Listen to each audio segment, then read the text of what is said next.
తాటకి వధ. ఈ తాటకి వధ రామలక్ష్మణులు చంపారు. సరే, కానీ ఎలా? ఎలా అంటే ఇక్కడ విశ్వామిత్రుడు వెమ్మట తీసుకొని వెళ్ళారు. ఎవరెవరిని? రాముణ్ణి లక్ష్మణ్ణి తీసుకొని వెళ్ళారు. అంటే అక్కడ గురువు ఎవరు? విశ్వామిత్రుడు. రెండు కొండల మధ్య తాటికి నించుంటే కొండలు రెండు చిన్నగా కనిపించి అంత పెద్ద పెద్ద కొండల మధ్యలో తాటికి కనిపిస్తుంది. అంటే అంత బలమైన రాక్షసిని రాముడు లక్ష్మణుడు చంపారు. ఇది నిజం. కానీ అక్కడ విశ్వామిత్రుడు వీళ్ళు బాణాలు వేసేటప్పుడు విశ్వామిత్రుడు భూమిని ఇలా కిందకు తొక్కితే అప్పుడు రాముడు లక్ష్మణులు వేసే బాణాలు ఆమెకి తగిలాయి.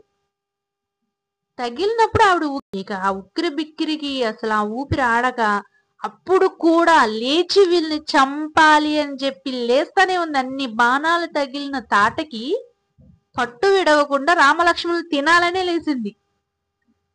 కానీ వీళ్ళేసే బాణాలకి గురువర్య ఇచ్చిన బాణాలకి ఆమెకి తగిలి అక్కడికక్కడ కుప్ప కూలిపోయింది. కూలిపోయిన తాటకి ఏమి తక్కువ కాదు. ఎంత బలవంతురాలు అంటే ఆ కొండల్ని పిండి చేసి అవతల అలా పడేసే అంత బలవంతురాలు. ఒక్క ఉఫ్ అని ఊదితే అక్కడ ఉన్న అందరూ ఎగిరిపోయే అంత బలం ఆవిడది. ఆవిడ ఊదిన ఊదికి అక్కడ ఎంత ప్రపంచం ఉందో అంత ప్రపంచం గాలికి ఎగిరిపోతుంది. అంటే సుడిగాలి అని అంటాం మనం.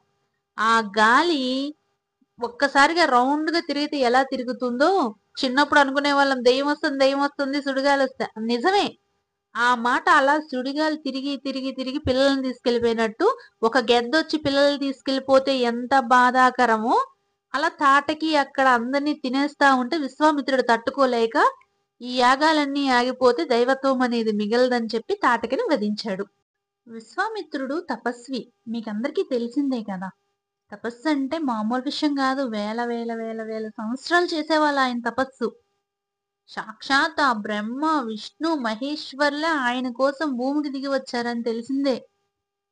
అలాంటి తపస్వి వీళ్ళిద్దరికి విలువిద్యలు నేర్పడం అంటే మాటలా? అయితే అక్కడ తాటకిని ఆయనకున్న కాళ్ళకున్న బొటన్ వేలుతో చంపేయగలడు. కానీ పరమ శిష్యుడైన రాముడితో చంపించారు. ఎందుకంటే రేపటి లోక కళ్యాణం అనేది జరగాలి కాబట్టి అందుకని రాముని చేత అక్కడ తాటకిని వధించారు. ఇక్కడ తాటకి చచ్చిపోతా కొడుకులను పిలుస్తూ చచ్చిపోయింది. మారిచా సుబావులా మారిచా సుబావులా అనుకుంటా చచ్చిపోయింది. ఆ మారిచా సుబావులు ఎవరు అంటే తాటకి ఇద్దరు కొడుకులు. ఇక రామలక్ష్మణులు అనుకుంటారంట, ఎలాగో తాటకిని చంపడానికి తీసుకొచ్చారు కాబట్టి ఇంటికి వెళ్ళిపోవచ్చు అని చెప్పి అనుకుంటారంట. ఇంటికి వెళ్ళిపోదామని చెప్పి గురువుని అడిగితే గురువు ఎవరు? విశ్వామిత్రుడు ఆ లొంక చూసి చిన్నగా నవ్వి రామలక్ష్మణులు వెంట పెట్టుకుని వెళ్ళారంట. ఇంకా రామలక్ష్మణులు వెంట పెట్టుకుని విశ్వామిత్రుడు తన ఆశ్రమానికి చేరుకుంటాడు.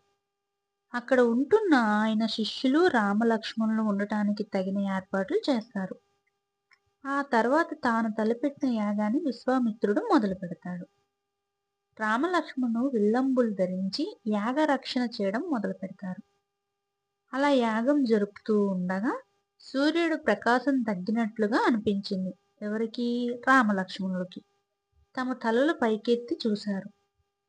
తలల పైకెత్తి చూసేసరికి ఆకాశంలో మేఘాల్లా మారిచా సుబాహుల కమ్ముకోవడం గమనిస్తారు. ఎలాంటి పరిస్థితుల్లోనూ యాగాన్ని మధ్యలో ఆపే ప్రయత్నం చేయవద్దని విశ్వామిత్రుడితో చెప్పి మారిచా సుబాహులపై విరుచుకుపడతారు. తమ తల్లిని చంపిన ఆ ఇద్దరు మహాపరాక్రమవంతులై ఉంటారని గ్రహించిన మారిచా సుబాహుల రాక్షస మాయతోనే యాగాన్ని అడ్డుకోవడానికి ప్రయత్నిస్తూ ఉంటారు. రామలక్ష్మణులు వదులుతున్న బాణాలకి చిక్కకుండా తప్పించుకుంటూ ఉంటారు. గాల్లోనే ఆశ్రమం చుట్టూ తిరుగుతూ భయంకరమైన వాతావరణాన్ని సృష్టిస్తూ ఉంటారు. దాంతో వాళ్ళ పైకి రామలక్ష్మణులు వరుస బాణాలను సంధించి నేల కూలుస్తారు. విశ్వామిత్రుడు తాను తలపెట్టిన యాగం ఎలాంటి ఆటంకాలు లేకుండా పూర్తయినందుకు ఆనందాన్ని వ్యక్తం చేస్తాడు. రామలక్ష్మణుల పరాక్రమాన్ని అభినందిస్తాడు. అంతేకాకుండా జీవితంలో వాళ్ళకి ఎక్కడ ఏ సమయంలోనైనా దివ్యాస్త్రాలు అవసరమవుతాయని భావించి తన తపోశక్తితో వాళ్ళకి దివ్యాస్త్రాలను అందజేస్తాడు. ఆ దివ్యాస్త్రాలు వాళ్ళని తప్పకుండా రక్షిస్తాయని చెప్పేసి ఆశీర్వదిస్తాడు. ఆ అస్త్రాలను అందుకున్న రామలక్ష్మణులు ఆయనకి వినయంగా నమస్కరిస్తారు. ఆ తరువాత తమకి ఇక సెలవియ్యమని కోరుతారు. అందుకు విశ్వామిత్రుడు నవ్వుతూ అప్పుడే వాళ్ళు వచ్చిన పని పూర్తి కాలేదని అంటాడు. తాము ఆశ్రమం నుంచి మిథిలా దేశానికి వెళ్ళవలసి ఉందని చెప్తాడు. మిథిలా దేశానికి ప్రయాణంలో కారణం తెలియక రామలక్ష్మణులు ఒకరి ముఖం ఒకరు చూసుకుంటూ ఉంటారు. అసలు మిథిలా దేశానికి మనం ఎందుకు వెళ్ళాలి అని చెప్పి ఇద్దరు అన్నదమ్ములు చూసుకుంటూ ఉంటారు.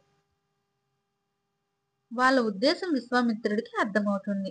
మర్నాడు ఉదయమే తాము మిథిలా నగరానికి బయలుదేరవలసి ఉందని, అక్కడికి ఎందుకు వెళ్ళాలనే విషయాన్ని మార్గ మధ్యలోనే తాను చెప్తానని ఆయన అంటాడు. ఆయన అంటే ఎవరు? విశ్వామిత్రుడు. అప్పటి వరకు ఆశ్రమంలో విశ్రాంతి తీసుకోమని చెప్తాడు.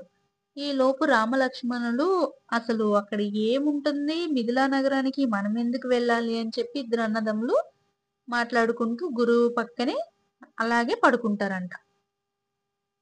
మిథిలా నగరానికి అసలు ఎందుకు వెళ్ళారు? నిజమే కదా! రేపటి ఎపిసోడ్లో తెలుసుకుందాం. ధన్యవాదాలు.